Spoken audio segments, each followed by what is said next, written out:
Welcome back to the program. So before we get into the No Kings garbage a little bit later, I wanted to bring something else to your attention. First and foremost, there's now been a few people in Portland that have been charged with terrorism charges because they are now considered and designated a terrorist organization. They also charged two people in the July incident in Texas. So far you have four people total, which there should be a hell of a lot more, and I'm sure there will be. But it's exactly what I said was going to happen.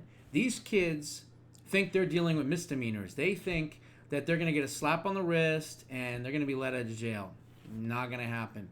These folks are looking at hard time. Why? Because they're being charged under terrorism, warrants and things like that, and felonies. So I wanted to point that out. But let's talk about something else. We already know about George Soros and the Open Society Institute. We know how evil he is and how evil his son is, right? Well, there's also another person, Neville Singham. I talked about him probably about 5 or 6 months ago. And he was behind the LA riots, the Los Angeles riots that eventually needed the National Guard to take care of. He was the one that was funding that. Well, guess what? There's another multi-billionaire out there that I guess you could call Europe's George Soros.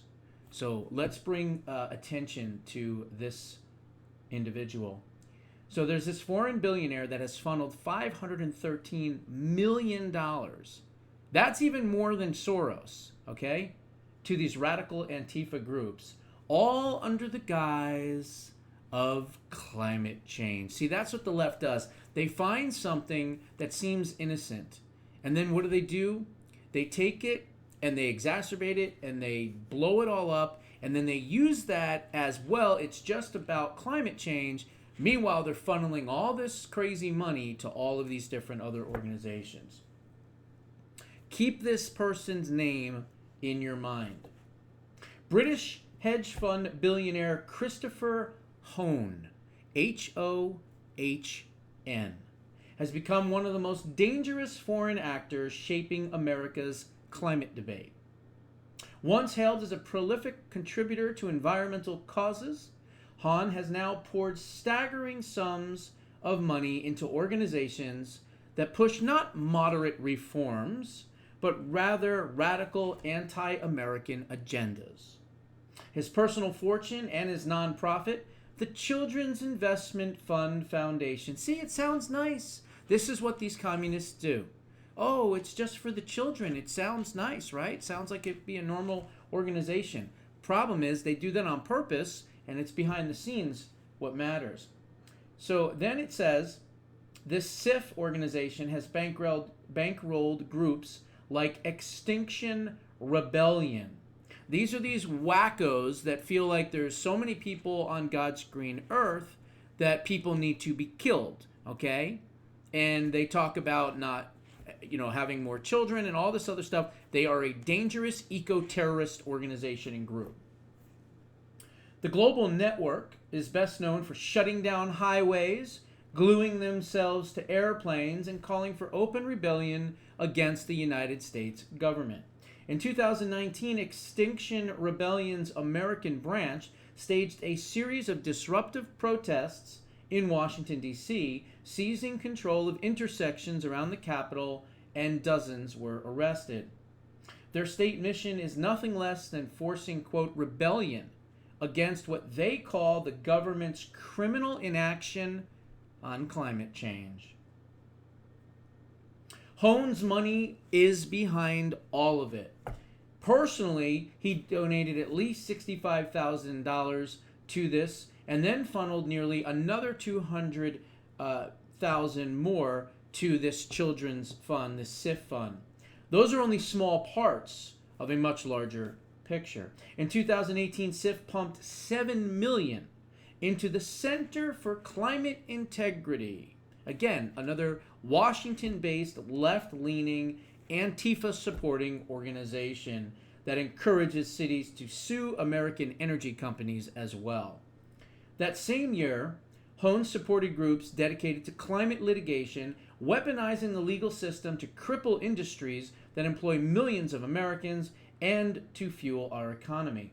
In 2019, Hone has invested over $400 million in climate projects and pledged another $500 million, so another 500 million more, to escalate the pressure campaign. Hone is a British billionaire with ties to the European financial elite, and he's trying to dictate Americans' energy future by funding anarchist-style activism and lawsuits designed to strangle the fossil fuel industry. The result would be higher prices, fewer jobs, and greater dependence on foreign suppliers, exactly what the radical left and their globalists want.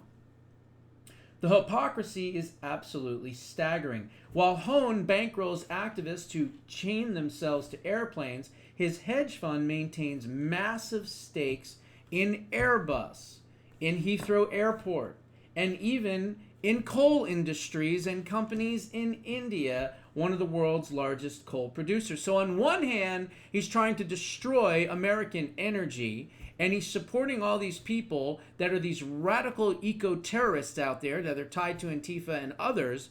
And then on the other hand, he's supporting the coal industry in other countries. What a scumbag this guy is. At one point, nearly half of his entire funds and assets were invested in fossil fuel utilities. In other words, he was profiting from the very industries that he is now paying to destroy in America. President Trump has been right from the start that the climate movement has less to do with saving the planet and rather about controlling the people, the economies, and other governments. Billionaires like Hone are using their fortunes to push dangerous policies on countries that they don't even live in, undermining our energy independence and sabotaging American workers. Republicans must keep exposing these schemes and these types of organizations. So you have this billionaire scumbag, Christopher Hone, in Europe, pouring millions and millions and millions of dollars into these eco-terrorist organizations that are trying to destroy jobs here, trying to destroy our coal industry, trying to do whatever. These are the wackos that, stop traffic and lay down in front of cars. I mean, it's just sickening. And this guy's got even probably as much money, if not more money, than George Soros. So it's important to remember who this guy is. Again, Christopher Hone. And we got to make sure that this guy, everybody in this administration, Secretary Bassett knows about him. All these other people need to know about him. He needs to be investigated next. Those are my thoughts.